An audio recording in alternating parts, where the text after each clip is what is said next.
Olá a todos, bem-vindos. Você está mais uma vez aqui na Constante TV, nosso programa semanal voltado para assuntos de ciência, apologética, filosofia, reflexão sobre temas que desafiam a nossa curiosidade em termos de ciência, em termos de fé.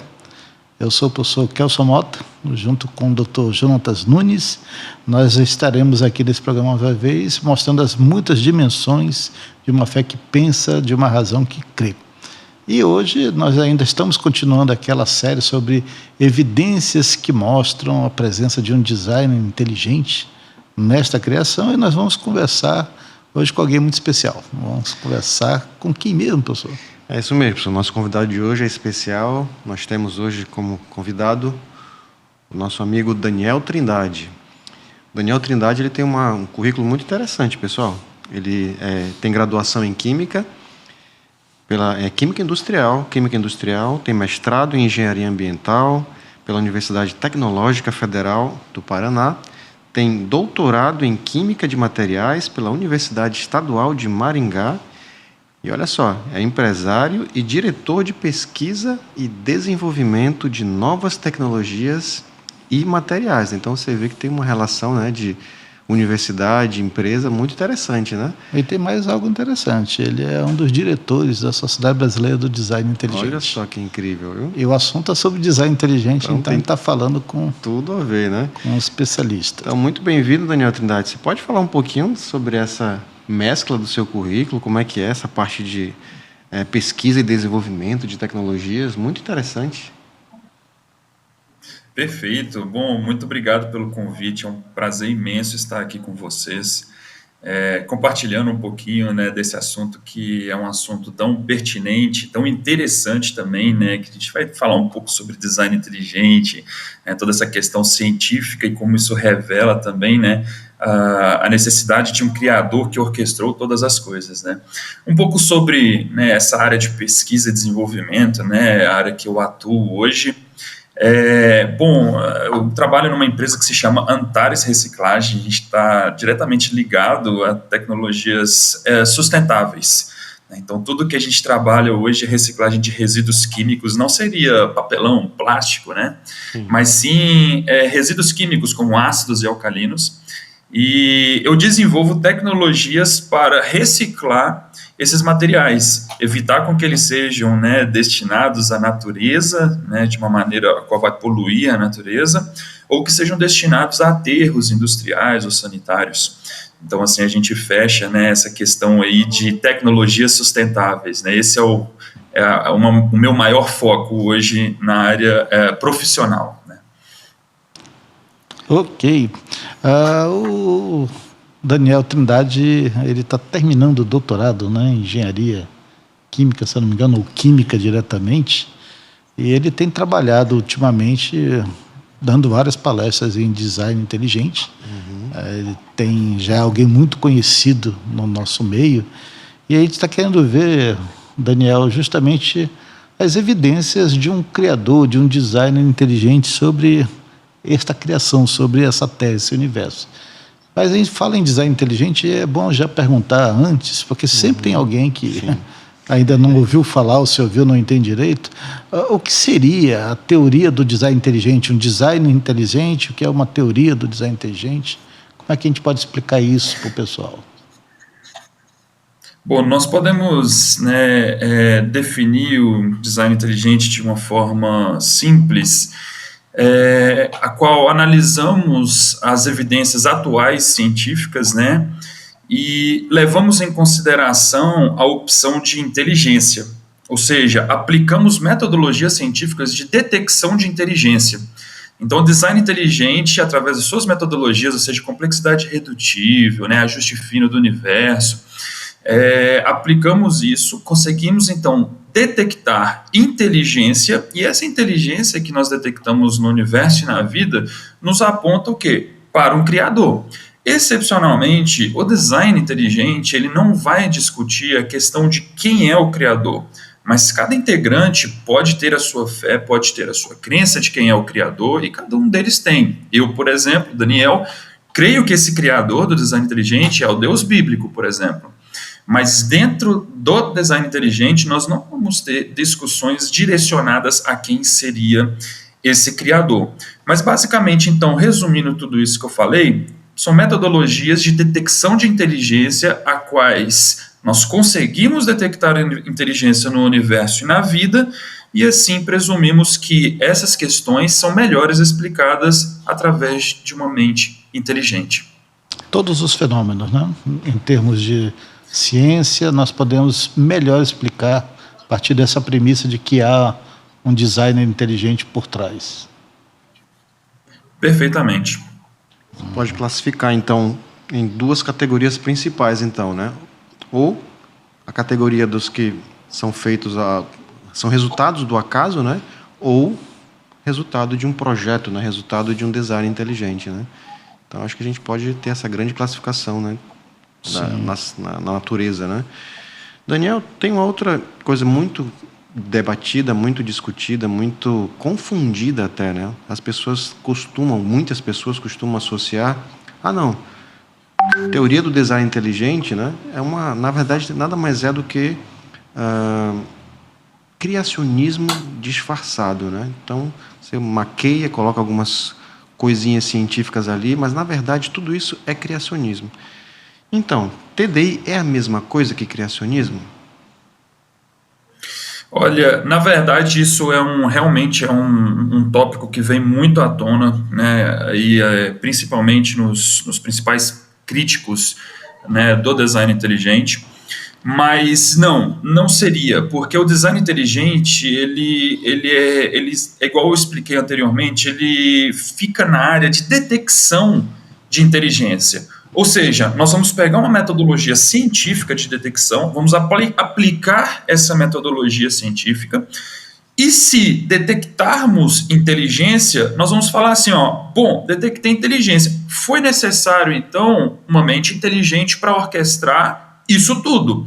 Agora, quem foi a mente inteligente? O design inteligente não entra nessa questão porque não tem como você pegar essa mente inteligente, ou seja, esse designer, vamos dizer assim, e analisar ele em laboratório, entende? Então a gente não discute, por exemplo, o criador, não discute como foi feita essa criação, como que realmente isso aconteceu. A gente detecta a inteligência e fala, foi necessário um criador, foi necessário. Evidências científicas, os estudos científicos nos revelam que foi necessário, então, uma mente para orquestrar tudo isso, que era impossível que acontecesse de uma maneira não guiada e aleatória.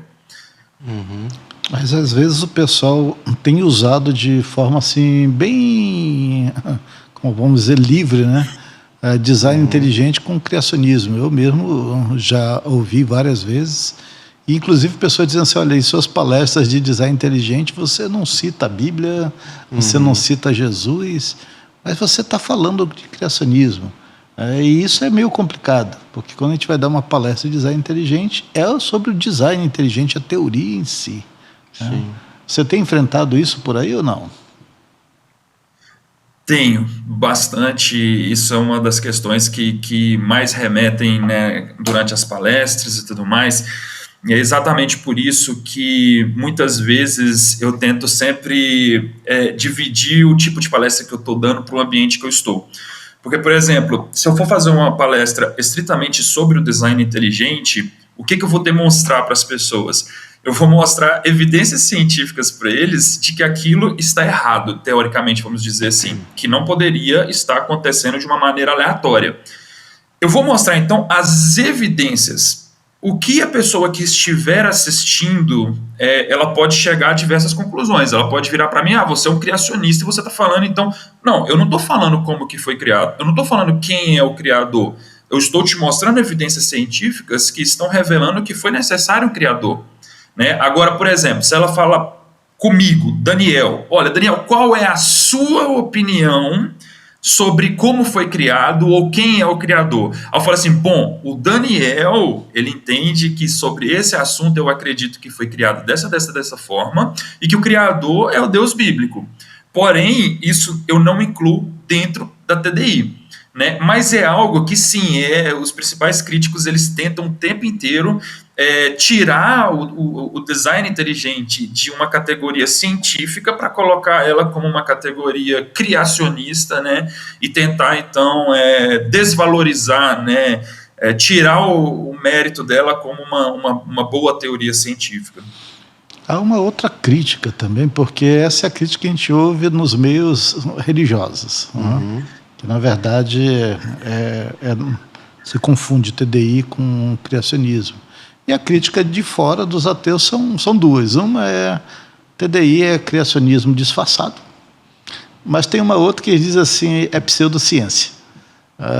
Como é que você vê essa outra? Porque dentro da academia, onde eu trabalho, o pessoal não gosta muito de falar que é criacionismo disfarçado, não. Eles já vão na jugular e dizem assim, não, isso é pseudociência. Sem nem sequer. Isso daí está no mesmo nível de terra plana, de OVNIs, qualquer coisa. E, Daniel, como é que você vê isso daí? Bom, eu acho que a principal questão para não enquadrar ela como uma pseudociência, e até discutimos isso recentemente com um influenciador, né, da internet, né, exatamente o tópico era esse: será que TDI é pseudociência? Eu acho que a principal defesa para essa argumentação de que ela não é uma pseudociência, sim, ela é uma ciência, é que existe a metodologia. Você consegue aplicar a metodologia científica para conseguir identificar a inteligência. Se ela passa por uma metodologia científica, então ela tem uma base para ser considerada uma teoria.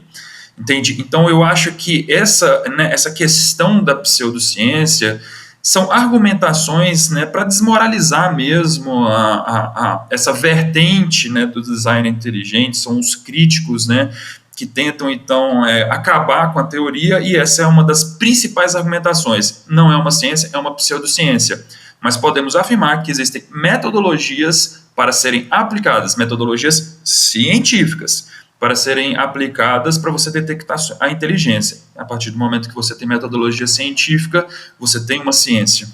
Eu acho que a principal dificuldade, daí eu não sei se é proposital ou não da parte desses, né, é que eles não conseguem diferenciar a questão das implicações, né? Acho que o criacionismo entra exatamente aí, né?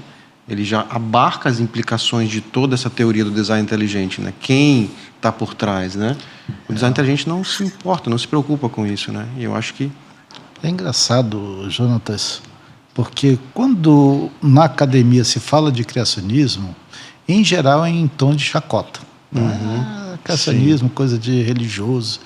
Mas quando se fala em design inteligente, o tom não é de chacota. O tom é de ódio, o tom é de medo. É mais ou menos assim, nós não queremos aqui. A gente pode até rir de criacionismo, vocês podem até dar uma palestra criacionista aqui na universidade, a gente não vai ligar. Mas design inteligente é um problema, porque, como o Daniel está falando, tem uma abordagem científica, ela é verificável, e ela não só é verificável, ela é aplicável. Há várias áreas do conhecimento que se utiliza de design inteligente, mesmo aquelas, mesmo aquelas áreas que não tem nada a ver com design inteligente. Então eu sinto esse tom de ódio, de ira, de medo, né? Medo de ser...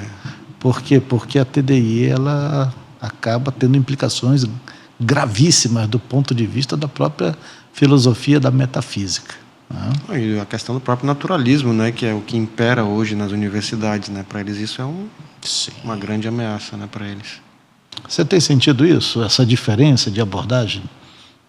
Onde você tem andado por aí? Sim, eu tenho... Sim, tenho sentido, sim, essa diferença. Existem pessoas que estão abertas a uma argumentação, existem pessoas que não estão abertas a uma argumentação, e existem pessoas que, eu vou usar assim, né, um termo, mas é o que eu sinto, que parece que existe vamos dizer, um ódio assim, contra a possibilidade de existir um criador, de existir um designer. Entende? E aí eles pegam, então, o design inteligente, que nem sequer vai discutir quem é esse designer, mas ele traz de uma forma concreta a melhor proposta científica de trazer a evidência de que foi necessário um criador. E aí existem essas pessoas que são, entre aspas, militantes, vamos dizer assim, que elas realmente atacam, e não somente atacam a teoria, como também atacam a pessoa que defende a teoria. Então, hoje, podemos dizer, inclusive, que é arriscado você, uma pessoa que trabalhe dentro, né, do meio acadêmico, por exemplo, que eu acho que é onde acontecem os principais ataques, as principais perseguições, né? Não que nos outros ambientes não tenha também, mas no ambiente acadêmico são os principais onde eu vejo, é até arriscado declarar, né?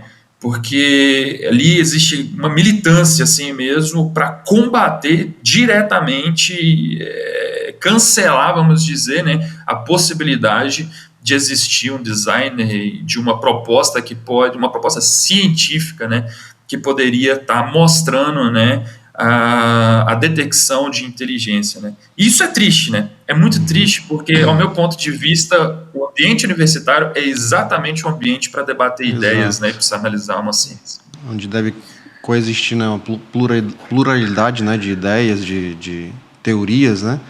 Então é interessante, né? Eles fazem chacota ao criacionismo exatamente porque abarca as implicações da teoria, mas ao mesmo tempo a gente percebe que eles têm um certo receio dessas implicações, né? Sim. Para o pessoal que tem nos ouvido aqui, o design inteligente ele permite, de fato, que a gente dê provas da existência de um planejador, de um designer, que gerou todas as coisas que nós temos. São várias vertentes científicas em que é possível trabalhar a detecção de inteligência por trás de um fenômeno, por trás de um processo, por trás de uma lei, inclusive. Exato. E isso, gente, não é algo novo, é algo antigo. Os primeiros pais da ciência, eles acreditavam, aceitavam claramente a existência de um designer por trás das coisas. E a academia meio que deixou isso de lado. E de fato há um medo. Por quê? Porque você vai ter que questionar toda a cosmovisão naturalista. Exatamente. Isso é um perigo. Isso para eles é uma grande ameaça. Mas aqui aí está falando com o Dr. Daniel Trindade, design inteligente. E no próximo bloco, gente, nós vamos falar um pouquinho sobre os pilares do design inteligente. Temos um tempinho, Daniel, eu queria aproveitar para dizer que esse ano, agora 2024, nós vamos ter o TDI Manaus. Aqui na igreja estará vindo Marcos Ebre, Dr. Marcos Ebre, professor Adalto Lourenço, Dr. Jonatas também vai dar palestra, eu estarei palestrando, acho que o Carlos Júnior também lá da TDI Brasil talvez venha. Então, gente, já se programem esse ano para estar conosco aqui na Igreja Batista Constantinópolis. Nós estaremos fazendo o primeiro congresso TDI Manaus. Então estão todos convidados. Não sei se o Daniel vai aparecer por aqui também. Seria uma honra para a gente, seria muito Daniel. bom. Vou fazer o possível. Ok? Vamos dar um tempinho aqui no nosso intervalo e já voltamos. Fique aqui conosco no programa Crer e Pensar na Constante TV, aqui na Igreja Batista Constantinópolis. Até daqui a pouco. Fiquem ligados. Bem-vindos de volta aqui ao nosso programa Crer e Pensar. E estamos aqui hoje com um convidado muito especial, Daniel Trindade. Tem um currículo muito impressionante entre academia e empresas, né? E começamos falando sobre a teoria do design inteligente, né? Discutimos um pouco sobre o que é o design inteligente, se existem diferenças e quais são essas diferenças entre a teoria do design inteligente e o criacionismo. E agora vamos para uma terceira etapa dessa discussão, que é exatamente os pilares, né? Já que nós apresentamos uma teoria, como uma boa teoria, nós temos que apresentar os seus pilares, né, as suas metodologias. E essa é a pergunta que eu faço ao Daniel Trindade. Daniel, quais são esses pilares do design inteligente ou da teoria do design inteligente? Bom, nós temos 4 pilares, né, a qual a teoria do design inteligente ela se embasa. E esses 4 pilares, cada um ataca uma área diferente e eles seriam meio que o filtro de detecção, né, de inteligência. Esses 4 pilares eles são a anteevidência, a complexidade redutível, a informação e o ajuste fino do universo. Esses seriam os 4 pilares do design inteligente, da teoria do design inteligente. Você poderia especificar, falar um pouco sobre cada um deles, para a gente discutir um pouco sobre eles? Vamos começar pelo complexidade. Complexidade redutível, né? Já é complexo, não viu? Vamos ver. Então vamos começar pelo mais complexo, né? O que é complexidade Legal, redutível? Vamos então entender um pouco o que é complexidade redutível, né? Eu vou usar um exemplo que é um exemplo clássico da inteligente. Esse exemplo, quem deu ele, e eu acho ético, inclusive, né? Por isso que eu acho que é um bom exemplo para poder estar compartilhando com vocês. Quem fez ele foi o Michael Behe. E o exemplo para definir complexidade redutível é que, vamos dizer, as máquinas moleculares, né? Seria tipo um funcionamento, por exemplo. Ele é complexo. E ele possui partes desse equipamento, dessa máquina, extremamente específicos. E que se você tirar qualquer peça, ele perde a sua função, ele perde o seu propósito. Um exemplo do Michael Behe seria uma ratoeira.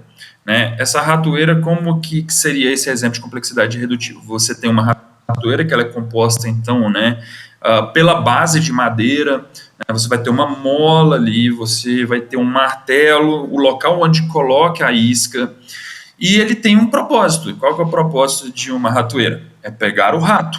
Né?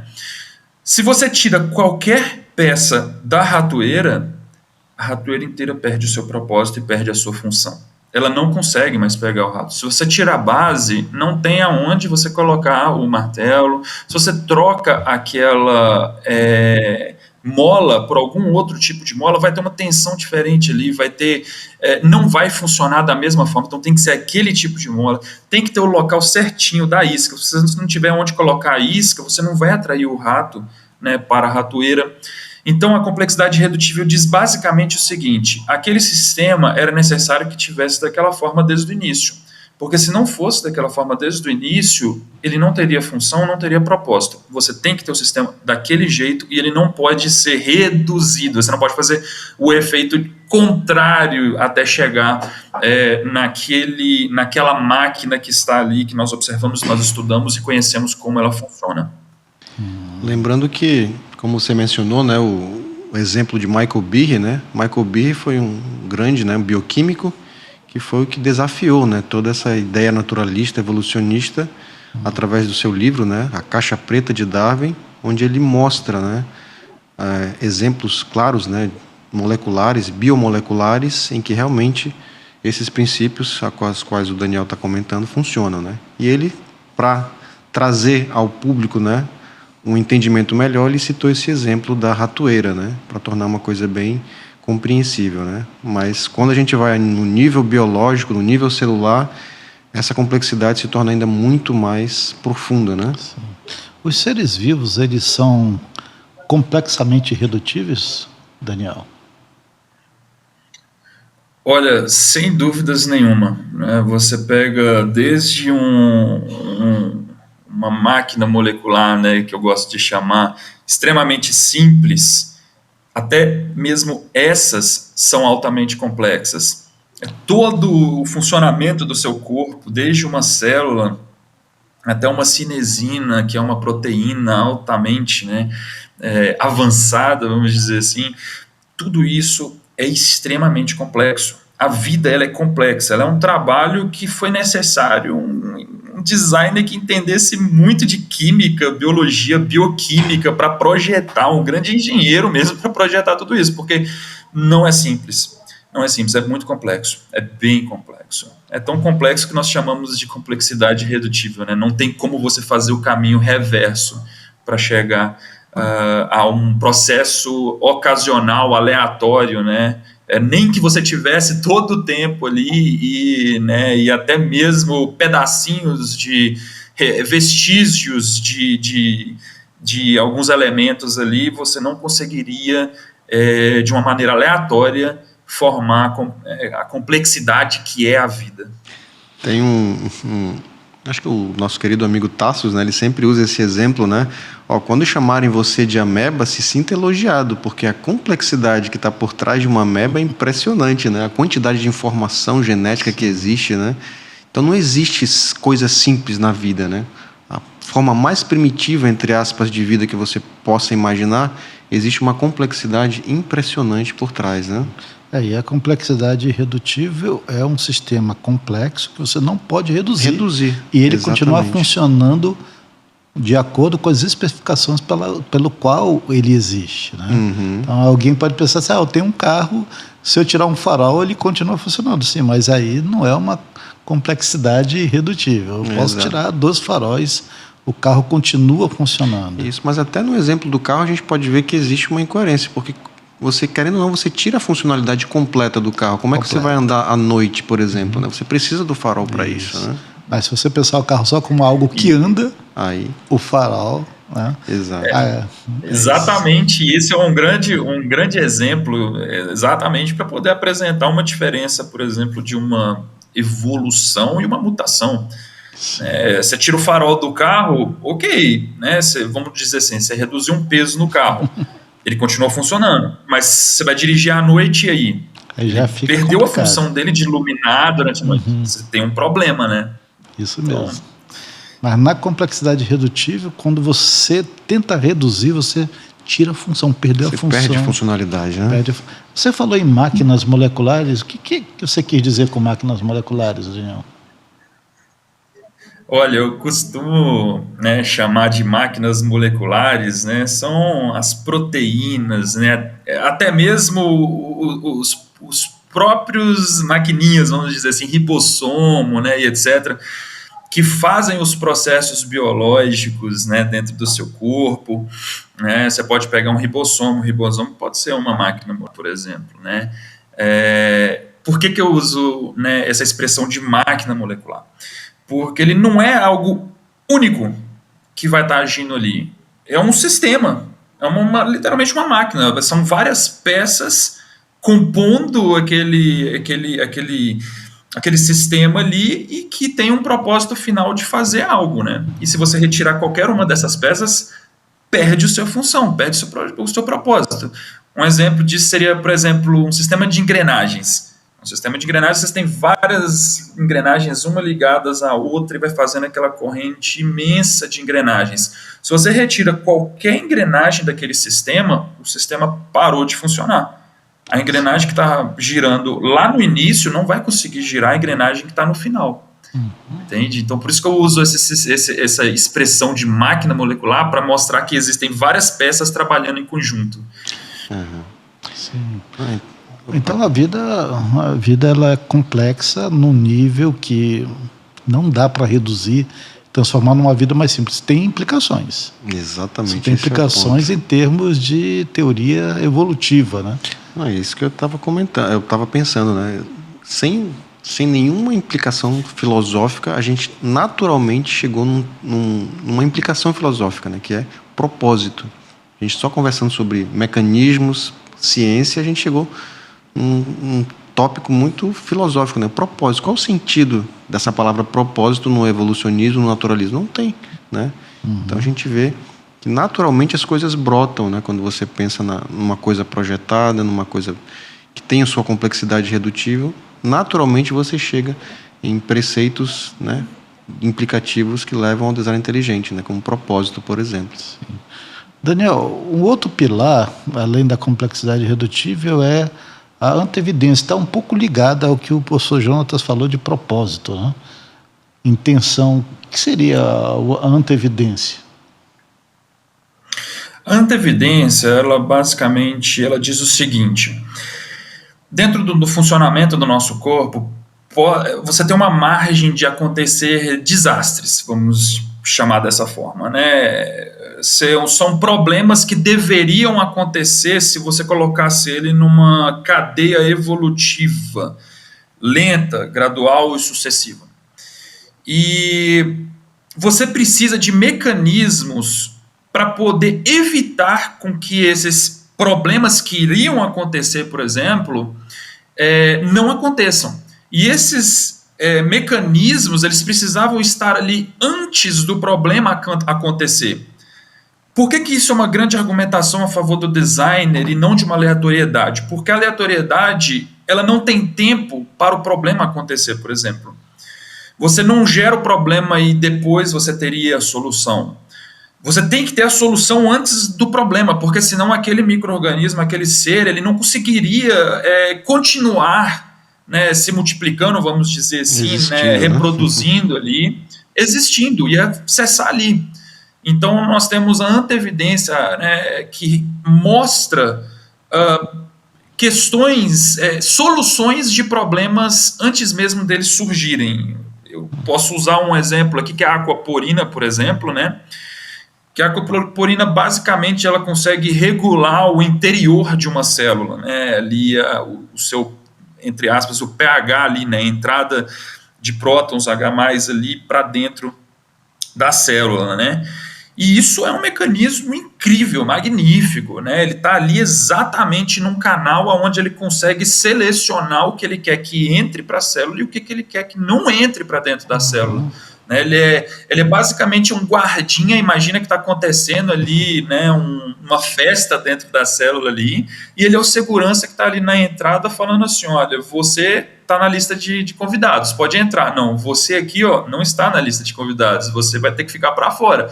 Ele faz basicamente isso, porque se aquele serzinho ali entrar, ele vai destruir a célula de dentro para fora. Então, a aquaporina, por exemplo, é um exemplo de anteevidência de que precisava estar ali desde o início. Você não tinha tempo para poder entrar esses íons H+ ali, porque destruiria, né, toda a célula por dentro. Daniel, vamos fazer um exercício. Você vai construir uma casa, você vai projetar uma casa. Como é que você faria um exercício de anteevidência ao projetar essa casa? Coisa que você poderia pensar que poderia acontecer, e no projeto você já embute algo que evite essa dificuldade que poderia acontecer. Eu acho que as primeiras questões que têm que ser, né, analisadas à construção de uma casa, por exemplo, seria a resistência dos materiais que você vai usar. Você vai ter que projetar a sua casa, você vai ter que falar assim, olha, essa parede aqui ela vai pesar tanto. As vigas aqui vai ter que resistir a um certo peso que vai ser a parte de cima da casa. Então eu já tenho que, no projeto, eu tenho que começar a antever tudo, tenho que jogar os cálculos todos e falar, olha, então os materiais que eu vou usar ali na parte de cima, na soma deles aqui, eu vou estimar que vai ter um peso tal. Então a minha base da casa, ela vai ter que ser feita de um material para suportar aquele peso. Porque se eu fizer com um material que não vai suportar aquele peso, por exemplo, vai trincar tudo, vai quebrar, e minha casa com pouco tempo ela vai se desmontar e vai cair, né? Ela vai ser destruída. Agora, então, acho que, por exemplo, na construção... Agora, se a gente criasse uma casa por evolução, daria para pensar isso? Impossível, né? Não dá. Não tem como. Não. Agora, o que é uma casa diante de uma célula, né? Não é nada. Absolutamente insignificante. Uma célula é né? uma complexidade... Não tem nem como falar de sofisticação. Não sofisticação, tem. A gente pode falar de um produto eletrônico, nós estamos falando de algo que é quase inefável. A gente não consegue descrever a sofisticação que está por trás. Então, gente, na anteevidência é isso que o professor Daniel está falando. É algo que já está embutido, já prevendo qualquer coisa. Vamos pegar um exemplo, se você tiver um corte superficial, vai coagular. Nosso corpo é projetado de tal forma que, se ele sofrer um certo grau de acidente, ele pode reparar, há um fator de coagulação, o sangue ali coagula, você cria uma casquinha, depois aquilo ali permite que haja uma reconstrução celular. Isso não aconteceu aleatoriamente.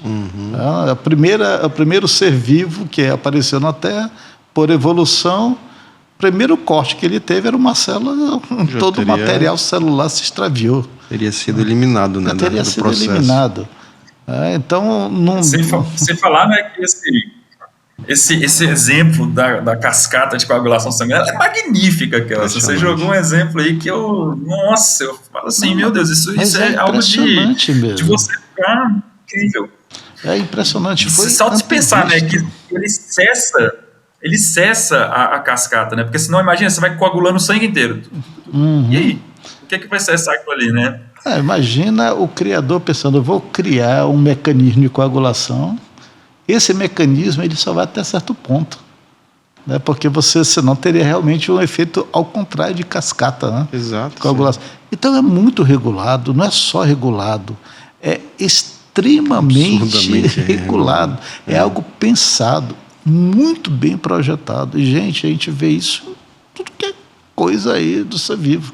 A antevidência é uma das evidências, né, a antevidência, de que existe, de fato, um projetista por trás de todas as coisas, que não só projetou, mas projetou antevendo todas as possibilidades necessárias e contingentes que poderiam acontecer, né, naquela situação. Um exemplo que sempre me vem à mente, um dos primeiros é a fecundação, né, humana, né? Está bem. O espermatozoide, quando entra, né, no óvulo, entre aspas, né, automaticamente a parede, né, é bloqueada para não entrar mais, porque se entrar mais um, cessa todo o processo é obliterado todo o processo de fecundação, né? E aí, como é que foi para o primeiro saber disso, né? Não tem como. Não tem como, realmente. A questão da casa aí, Daniel, parece bobinho, mas nós somos seres inteligentes e quando nós projetamos qualquer coisa, nós projetamos com evidência. É algo que é próprio de um ser inteligente. Exatamente. Eu não posso, mas olha, eu fizemos uma varanda gourmet na nossa casa e aconteceu uma falta de inteligência. Olha aí. Eles fizeram o banheiro e esqueceram todo o encanamento. Que loucura. E foi uma loucura. E eu tive que chamar o engenheiro e a equipe e dizer assim, onde vocês estavam com a cabeça? Ou seja, vocês não usaram de inteligência, vocês construíram um banheiro sem encanamento. Que loucura. Então, isso daí não é próprio da inteligência. Né? E um negócio legal também, Kelson, é exatamente que você pode olhar para uma casa, por exemplo, e falar que foi uma mente inteligente que construiu aquela casa. Foi necessário um designer, né? Mas quando você olha para o funcionamento de uma célula que é extremamente mais complexo do que uma simples casa, você não pode falar que foi um designer que projetou. Com certeza. Bom, nossa conversa está excelente, está ótima, e vamos continuar no próximo bloco. Então falamos um pouco sobre dois dos 4 pilares, né? Então no próximo bloco nós continuaremos essa excelente discussão. Fiquem conosco. Até daqui a pouco. Estamos de volta aqui no nosso programa Crer e Pensar, ainda falando sobre design inteligente com o Dr. Daniel Trindade. Estamos vendo aqui os pilares do design inteligente e tem dois, um deles nós já comentamos num programa anterior, vamos rapidamente só passar e depois vamos falar do último. Um dos pilares é o ajuste fino do universo. Assim, de maneira muito rápida, Daniel, você pode definir o que seria? Porque eu quero mesmo falar do último pilar, que é a informação especificada. O que você pode falar sobre ajuste Legal, fino? vamos conversar então rapidamente sobre o ajuste fino. Eu vou dar um breve resumo. O ajuste fino, ele diz que nós conhecemos algumas constantes, que chamamos de constantes universais, né, que regem, né, o universo e a vida. E essas constantes, que são números fixos, basicamente, né, são números fixos ali, né, você tem constante gravitacional, por exemplo, elas estão dentro de equações, e essas equações, elas dizem basicamente como a vida ela funciona. E se esses números, essas constantes, eles fossem um pouquinho maior ou um pouquinho menor, você já não tinha a vida como ela é, você não tinha química, nós não tínhamos planetas, não tínhamos estrelas, não tínhamos nem mesmo o próprio universo. E essas constantes, elas são perfeitamente ajustadas desde o início do universo. Elas regulam então, as estruturas do universo. Exatos. Exatamente.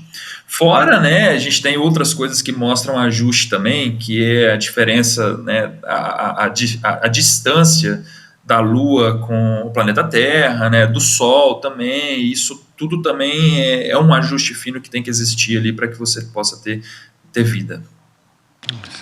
Tudo bem ajustado, né? Um pouquinho mais longe, um pouquinho mais perto, já desequilibraria, né, todo as leis sistema. Universais são todas ajustadas porque vivem sob forças, né, universais, aquelas 4 forças.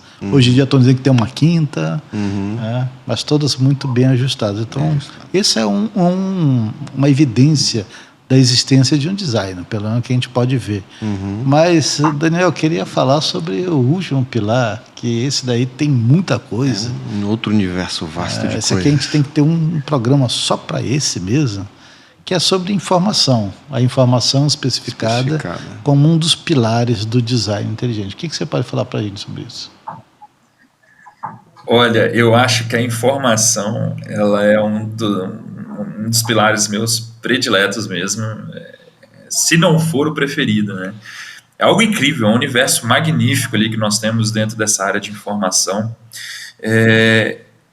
Eu posso, assim, iniciar com um exemplo bem claro, né? O seu DNA, basicamente, ele é codificado. Por isso que, né, muitas vezes se chama de código genético mesmo, porque existe um código ali, e esses códigos eles regem o funcionamento das questões biológicas e bioquímicas do seu corpo.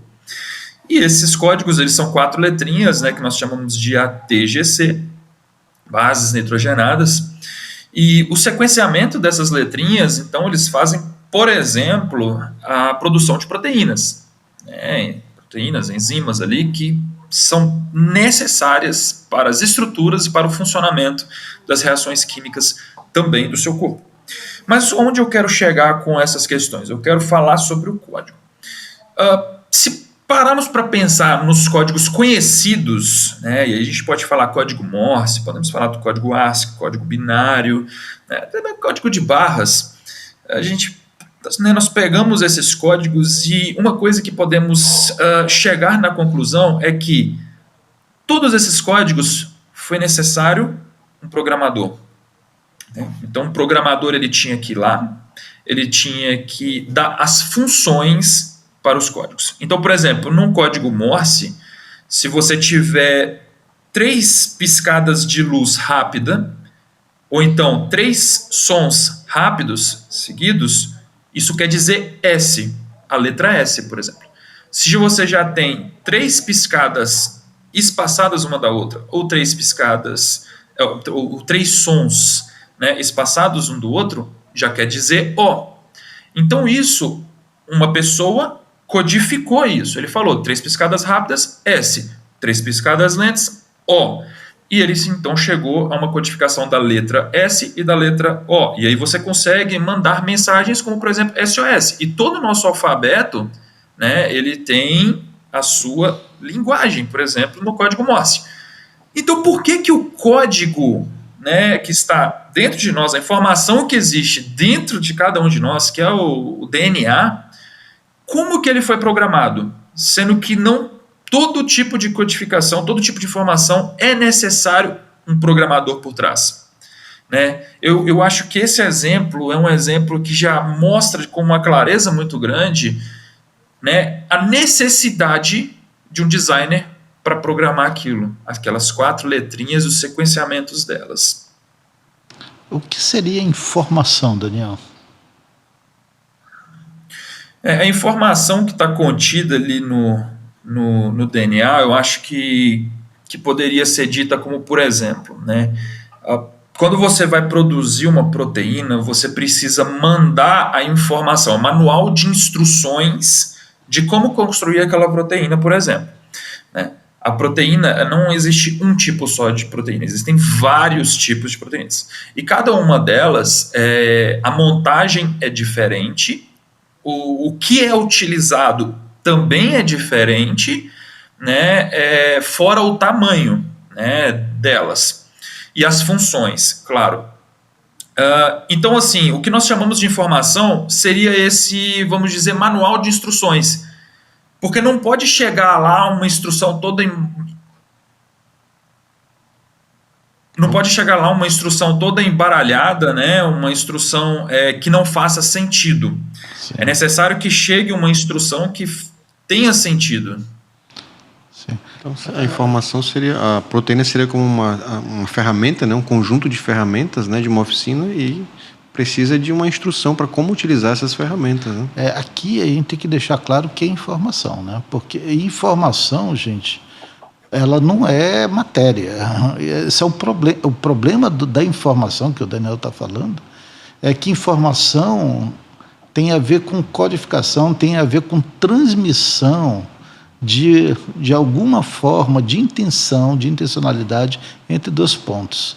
Se eu estou falando com vocês estão ouvindo a minha voz não é informação, mas o que a minha voz transmite é informação. Sai de mim e vai para você. Eu tenho aqui um receptor e eu tenho um aceptor, não é? Então, nesse caso, a informação ela não acontece aleatoriamente, de jeito nenhum. Né? Se nós temos um código no nosso DNA, no nosso RNA, esse código que tem informação, essa informação ela não é criada a partir do nada, ela não é criada aleatoriamente. Alguém tem que colocar a informação lá e essa informação ela tem uma especificação, ela tem uma intenção. E é um mistério. Sim. E o pior mistério aqui é que a informação ela não precisa de uma base material para existir. Ela não é física. É a coisa mais esquisita. Que é impressionante. Né? Como é que a gente entende informação se ela não é física? Se ela não é física, ela veio de onde? Quem iniciou a informação? Exatamente. E é exatamente por isso, né, que nós dizemos que foi necessário um designer, que também podemos chamar, por exemplo, de programador, né, para poder fazer isso que é imaterial, né? Porque se você for pegar, né, vamos dizer, as teorias conhecidas hoje, apresentadas hoje, essa parte material não é nem considerada. Mas a gente precisa considerar, porque existe toda uma questão de consciência, por exemplo, existe a questão da informação, né? E isso não é respondido pelo naturalismo, né? E aqui no design inteligente nós já temos uma resposta para isso. Nós trazemos uma resposta para essas questões, né? Qual a diferença entre informação e ruído, barulho? Essa é boa, né? Essa é boa, né? Eu acho que assim, uma informação, ela vem, você consegue captar e ler e compreender o que está sendo dito. Um ruído é como se fosse um som que não faz sentido. Simplesmente você não tem aquilo que vai te dar uma instrução, por exemplo. Você só ouve um ruído. Isso. O ruído ele é aleatório. Exatamente. Mas a informação ela tem padrões reconhecidos. Essa é uma coisa interessante. É uma forma aleatória de registro de alguma coisa. Enquanto informação é uma forma organizada de um registro, né? Como, por exemplo, do exemplo da voz, né?